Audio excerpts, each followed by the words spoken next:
2 hours left, the deadline is closing in, your pulse quickens, your thoughts scatter, but there is nothing. The kind of silence that grows louder the harder you try to feel it. The pressure mounts, but the ideas, they are nowhere to be found. It's like your brain has hit a dead end, and no matter how hard you push, it won't budge. Right when you need to be at your best, your brain seems to freeze, completely paralyzed by the pressure. But why does this happen? And what if you could break through it? Michael is a marketing manager at a fast-growing startup. He's great at coming up with creative campaigns until there is a deadline. Michael's mind is usually full of ideas, but the moment he has to be creative, it's like his brain hits a wall. No ideas, no inspiration, just pressure. The closer the deadline gets, the tighter the grip on his creativity. But why does this happen?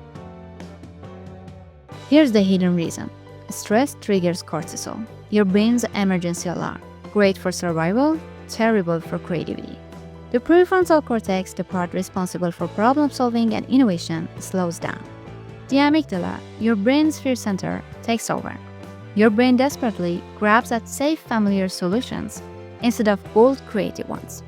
Your brain isn't broken, it's protecting you, but that protection comes at a price: your creativity. The surprising part is, your brain solves problems best when you're not actively trying to solve them.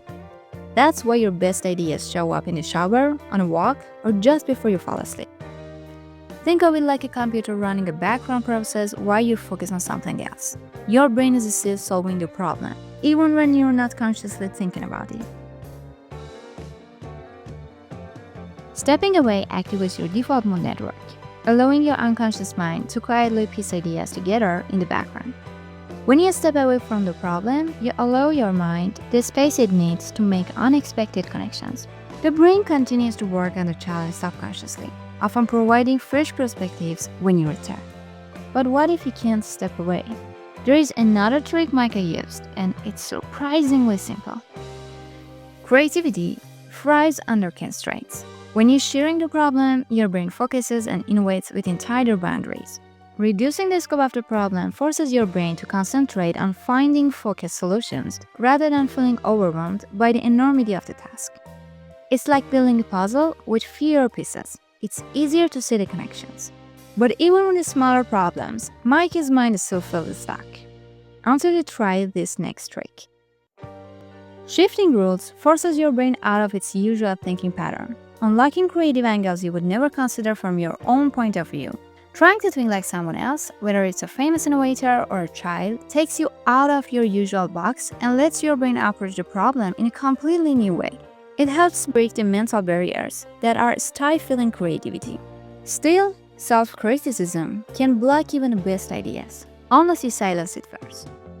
Free writing bypasses your inner critic, letting raw ideas flow before your analytical brain censors them. When you let go of the need to be perfect, your creativity is no longer blocked by fear of failure.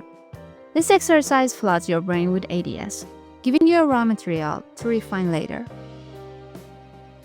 Creativity isn't luck. It's knowing how to work with your brain, not against it.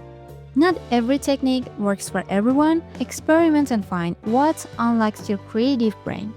Which of these will you try the next time your mind lights up? Set a 5-minute timer right now. Write every idea you can, good or bad.